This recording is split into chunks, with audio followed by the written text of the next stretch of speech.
John, I understand regarding Julian Assange that you have met him. Yes, I know Julian very well. He's a friend of mine, has been for some years. When is the last time you met him face to face? I saw him recently, and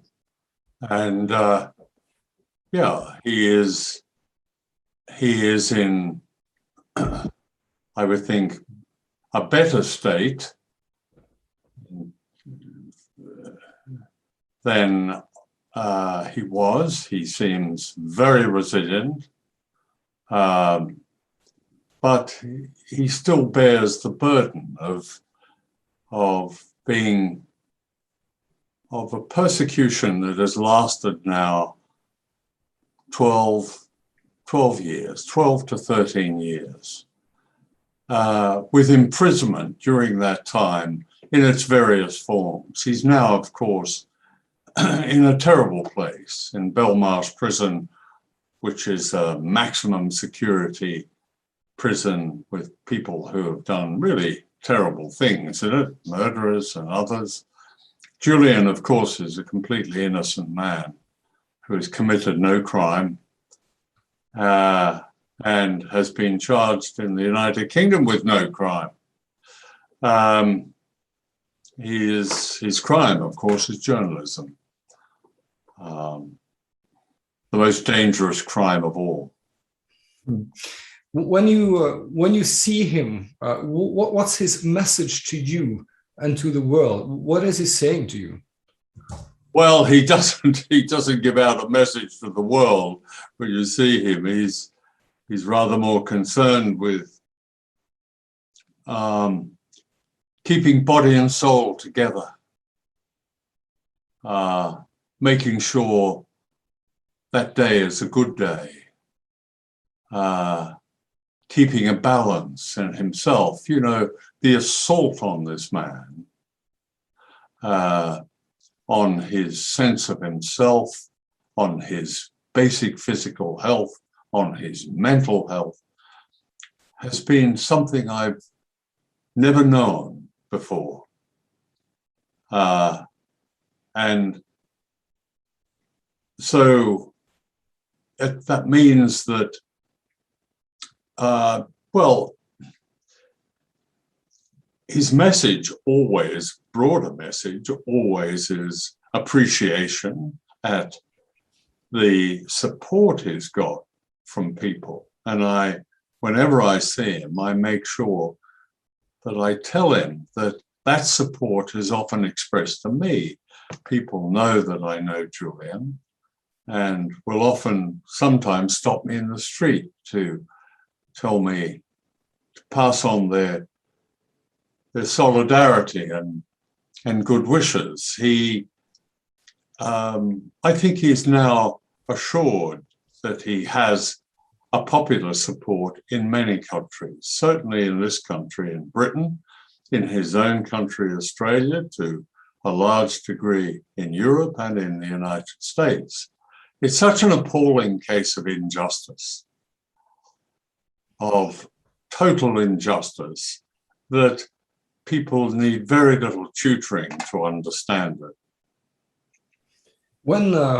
When you have seen him, is he still, how to say, in fighting spirit regarding his cause of journalism and whistleblowing and getting facts that people are trying to suppress out there? Is that still in him, or has he kind of other focus at the moment? Well, as much as he can. He doesn't run WikiLeaks now. That's in the hands of a comrade who's in charge of WikiLeaks. But yes, his own getting his freedom, which is about him, of course, but it's about so many other things. It's also a principle that if Julian isn't freed, many of us who have spoken out can then be at risk.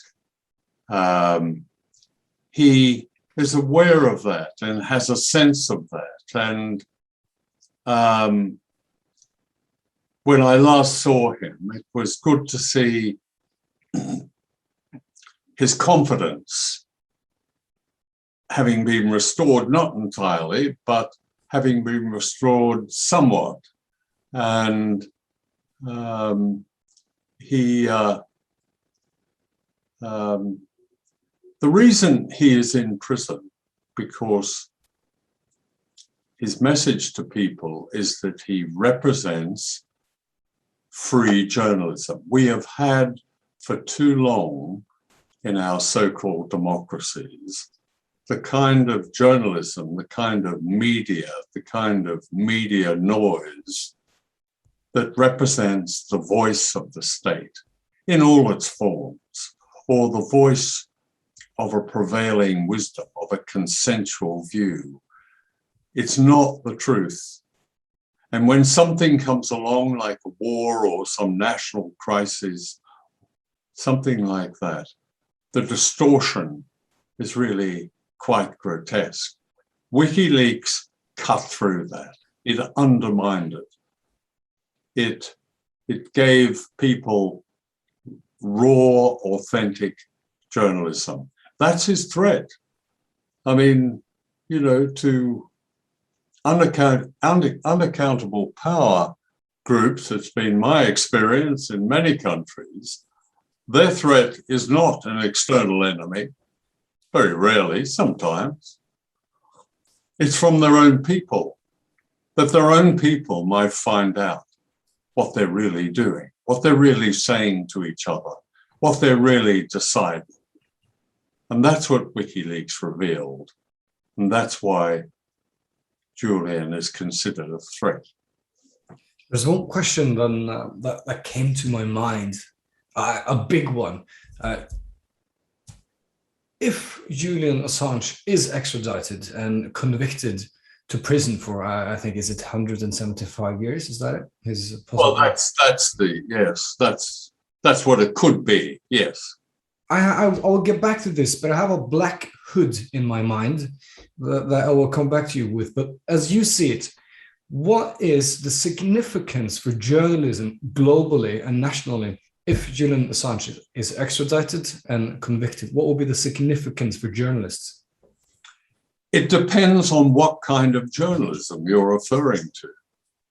If you're referring to picking up the main Norwegian newspapers, I don't think it'll make any difference, because my experience of them is they turn out the same state-sponsored message anyway. But to real journalism, to what I would call, those I call the honorable exceptions,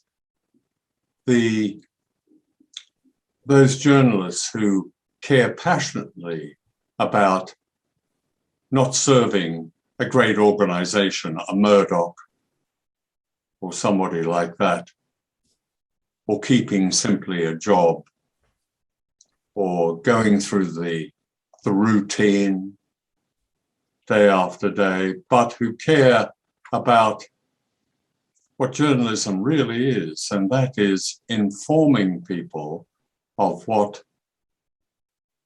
often unpalatable truths, inconvenient truths.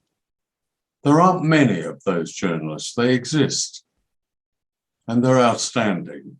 I think it then poses a threat to them all over the world, wherever they are, because here we have this extrajudicial power assumed by the United States, whereby it is allowed, it seems, to take somebody of Australian nationality working in Great Britain to an American prison. You know, if one of our official enemies, like China or Russia, had done that, there'd be outcry from those very same conservative Norwegian newspapers. But there's no outcry from most of the conservative press, most of the compliant press.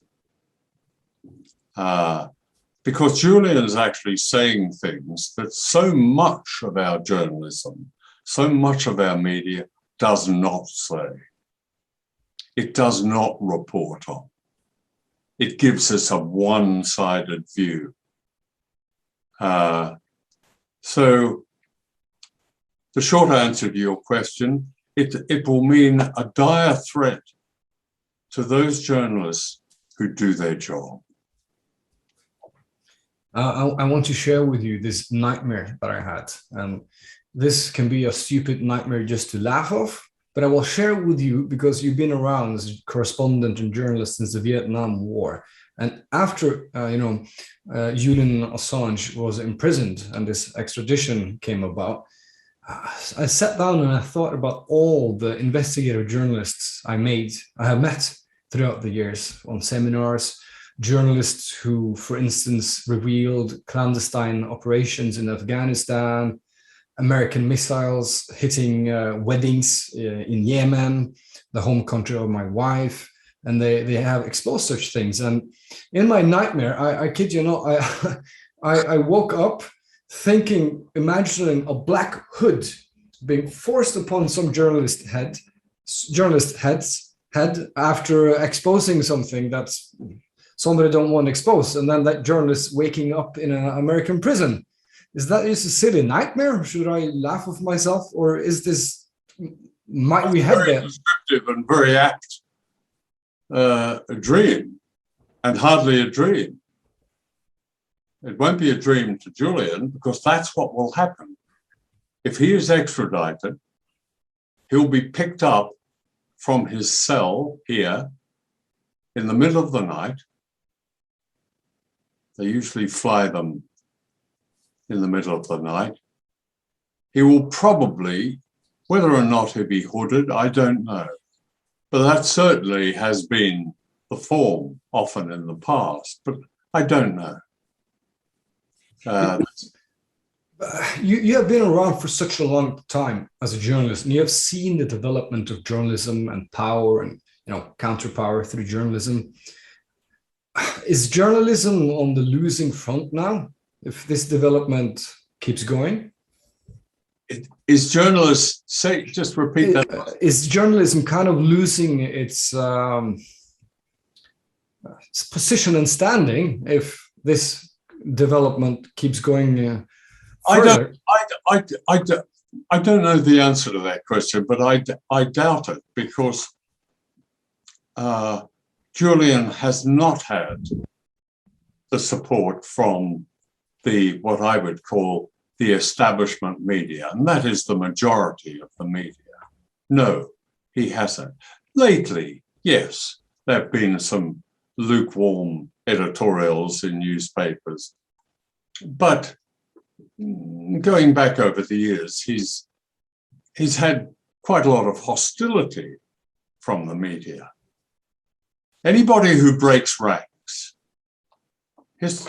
journalism history is full of stories of these great mavericks who break ranks. You take the case of Wilfred Burchard, the Australian reporter who broke ranks to get to Hiroshima, the first reporter to get to Hiroshima in 1945, September 1945. I have his front page report on my wall as the par exemplar of great journalism. Other journalists turned against him for leaving the press pack, for not doing as he was told. And what they all had been told, this was during the Allied occupation of Japan, was that they would be going that day to a great ceremony on a ship and so on. But Wilfred said, no, the real story is what happened at Hiroshima. At that point, people didn't really know anything about the radioactive element of the atomic bombs that had been dropped. And he got that story. It was the most extraordinary scoop. But that was, and he did that right throughout his career, Burchard. There are other people, but he incurred the hostility of his so-called colleagues. That's what's happened to Julian on a huge scale. Mm. And those colleagues should be examining their own conscience now. They've had plenty of time to think about this.